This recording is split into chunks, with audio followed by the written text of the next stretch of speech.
friends, welcome back to Her Home and Harvest. My name is Alana, if we haven't met. Today I'm just going to give you a quick January garden tour.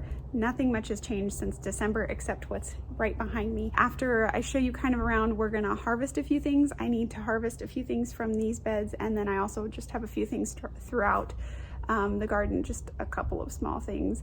And then the big project that I need to tackle today is pruning our fruit trees. The peaches, I have 2 peach trees, 2 2 peach trees, 2 pluot trees, and 2 apple trees, and all of them need to be pruned. It probably should have been done 2 weeks ago, but we've just kind of had this non-stop rain, and you want to avoid pruning in the rain if you can. Yeah, let's just jump right into it and see what we have growing. Pulled out all the dill here, so this is pretty boring. We've got a big chunk of cilantro, which we've been using. The pineapples that are just overwintering, not so well, if I might add. Some green beans that are on their last leg. We have a few of them coming up. The basil, still need to pull these off and save them for seed, and we'll probably end up planting some of those. Another pineapple, they're kind of scattered throughout. Here's some more green beans. I don't know if we're going to be able to harvest any today. I mean, there's some in there, but they're like really tiny, so we're going to leave these on.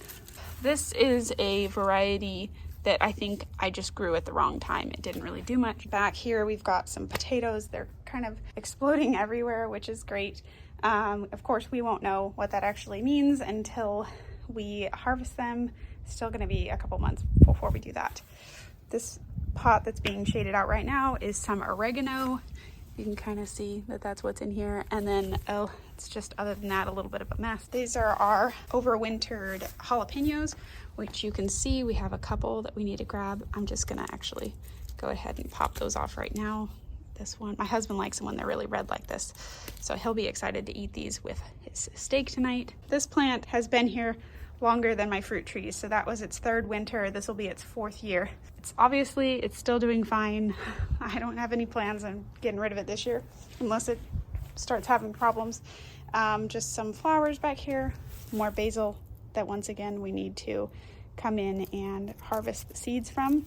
Here is my lime tree, and if you can look in close, you can see there's actually little baby limes. There's tons of flowers all over this. But there's a handful of baby limes, so we'll see if we get any from this. And then over here is the mandarin. We got the first mandarins off this year, and it was delicious.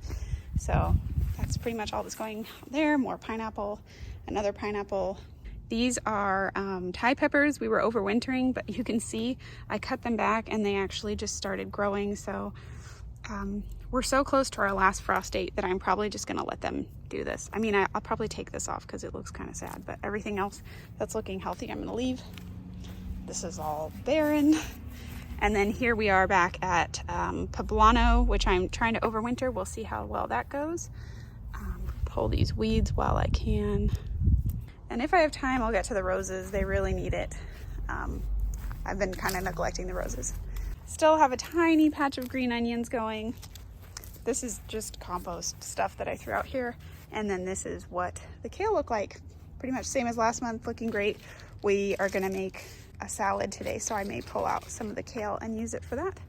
And then last, but definitely not least right now, are these 3 planters, which I put in at the end of last year. I think the video showing all of that just came out before this. So if you wanna see how I put those up, you can go ahead and watch that video. Over here we have, well, this was just a random cilantro I found and planted there, but these are all basil growing from my own seeds that I saved. These 2 are both cabbage, and then that whole line right there is cabbage. I have never grown cabbage, and I started them way too late because I put these planters in late, so I don't know how well that's going to grow, but it's been a fun experiment, and I'll triple check, but I'm pretty sure you can eat these cabbage leaves, so if anything, we can always just eat those. This and this and all of that is the same type of lettuce. We're gonna harvest some of this today, and there's a ton of it over here. This is all the same lettuce, and then this is some spinach we're gonna try to harvest a little bit of today. Mostly I'm thinning it, and I might as well eat it if I'm gonna thin it. And then these are just some carrots that have been trying their hardest to grow in this little planter box, and so we'll see how those go in the next couple months. And then finally over here, where it looks like not much is going on, this whole section here is all just green onions. And I was gonna plant a bunch more onions in here, or a lot more onions in here, but I actually decided I think I'm gonna turn this into a strawberry bed. At some point, I will either transplant those to a different spot or just eat them, and then put strawberries here when they start going on sale in probably a month or two. So that's it for the garden. Let's see what we can harvest. So the ones that are growing too close together, I'm actually just coming in and I'm pulling the entire plant out. There was 4 right there, so we'll just have some baby lettuce. And then if there's any really big ones, I'll pull off the outer leaves.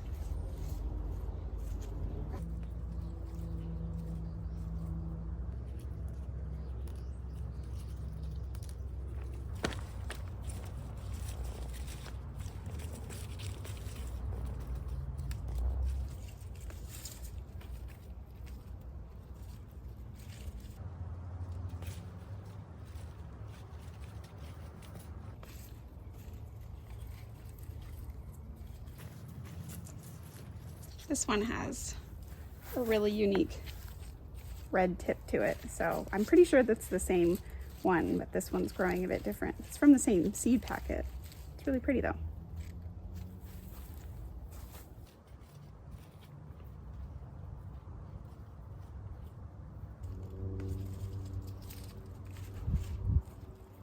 Okay, I'm gonna go get these inside, because if I leave them out here even in the shade, they are going to wilt super fast. So I'm just going to get them inside where it's a bit cooler.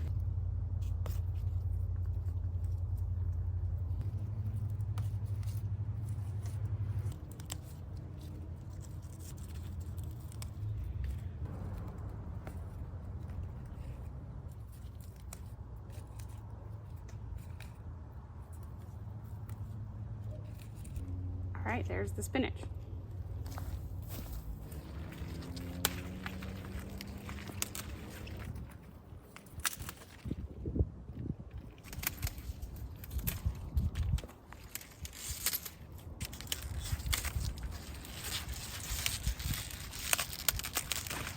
Most of this I'm gonna let just compost, because it is heavily eaten by probably slugs.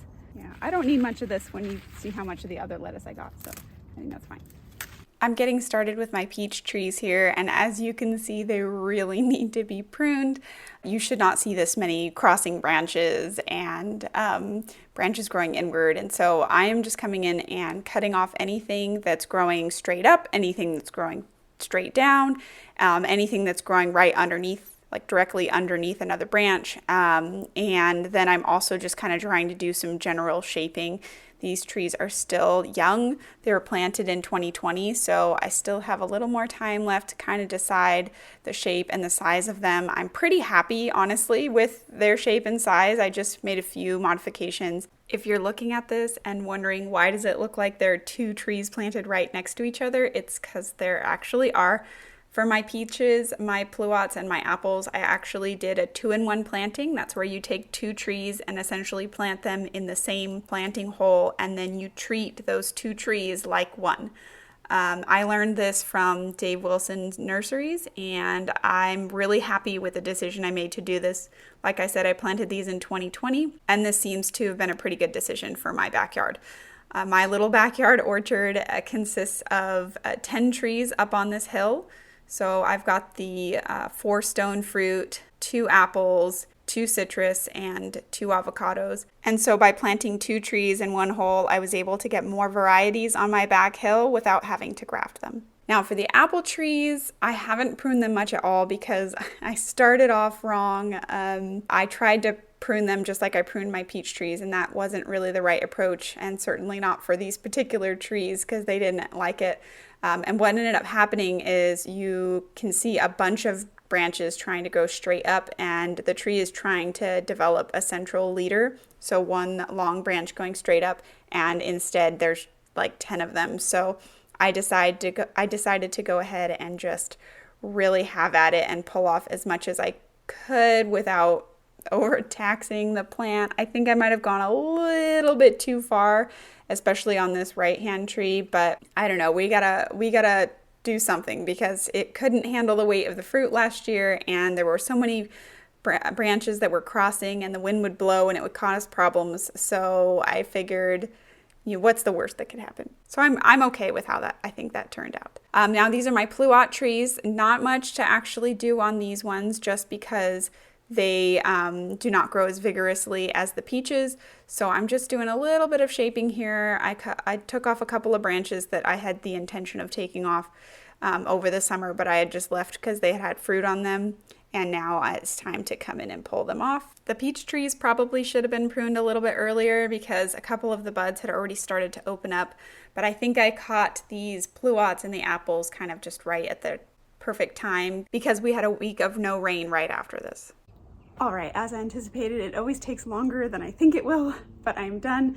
And this is our little harvest for the day. I did end up grabbing a couple of green onions as well because I figured that'll go good on this massive salad that we're about to make. It probably actually isn't as big as it looks once you get it in a bowl, but it'll still be good nonetheless. I just wanted to say thank you so much for watching, and this is what January looks like. If your garden is under snow, I hope this gets you excited for the 2023 year. I just wanted to say thank you for coming along with me, and I hope to see you guys next time. All right, bye.